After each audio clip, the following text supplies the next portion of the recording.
Donald Trump yet again descended upon Atlanta with a week and a day to go, looking for votes in a state that is rapidly running out of voters to woo. "I do hear the votes are coming in very nicely," the former president said. When he asked the crowd who had voted, about half raised their hands and cheered. "We got to finish it off." Just before Trump took the stage on Monday afternoon across the street from the CNN debate stage that took Joe Biden out of the race, Georgia's early vote count crossed the 3M mark. More than 40% of Georgia voters have already cast a ballot. About 5 million people voted in Georgia's 2020 presidential race.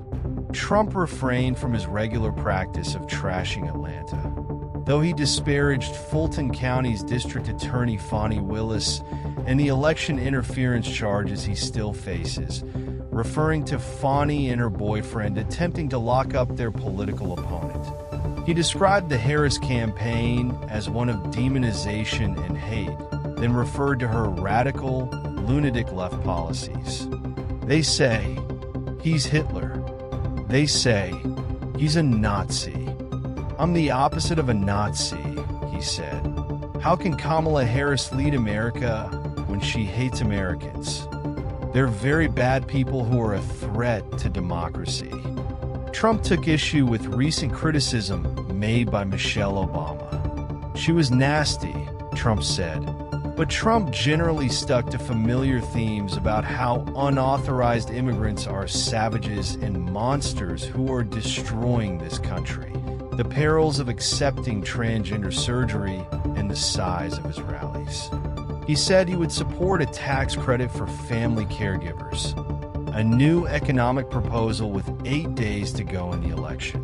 Racist comments yesterday by a conservative comedian at Trump's rally at Madison Square Garden in New York overshadowed whatever message the campaign intended to present.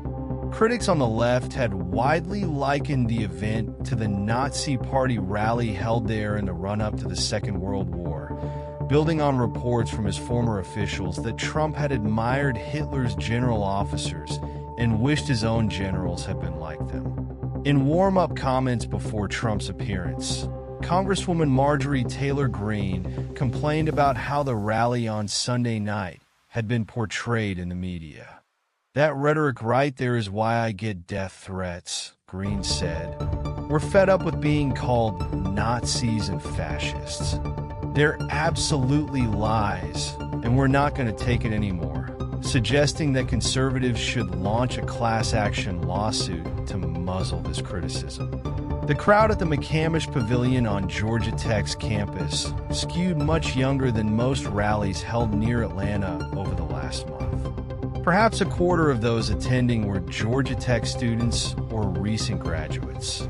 Though Georgia Tech students have a long-standing tradition of stealing the letter T from every sign they can on campus, Trump signs were not apparently so affected. And yet, Lieutenant Gov. Burt Jones had the temerity to joke about how Kirby Scott, coach of the University of Georgia football team, was a gift from God while speaking to an arena full of Georgia Tech students on their own campus. Georgia Tech tends to be a much less politically active campus than the state flagship University of Georgia, or Georgia State University a couple of miles east of campus, or Emory University, which held raucous protests about the war in Gaza earlier this year. That said, a group of pro-Palestinian students set up an enormous display of flags marking the death of Gazans in the center of Georgia Tech's campus in advance of Trump's visit. The demonstration had less to do with Trump's presence than the general call for the school to disclose and divest from investments in Israel, said Renee Al-Nabani, a civil engineering student. "We should be talking about the war in Gaza every day," she said. "Any leader, most of all a presidential candidate, has a responsibility to dedicate significant effort to end the genocide with every ounce of power they have.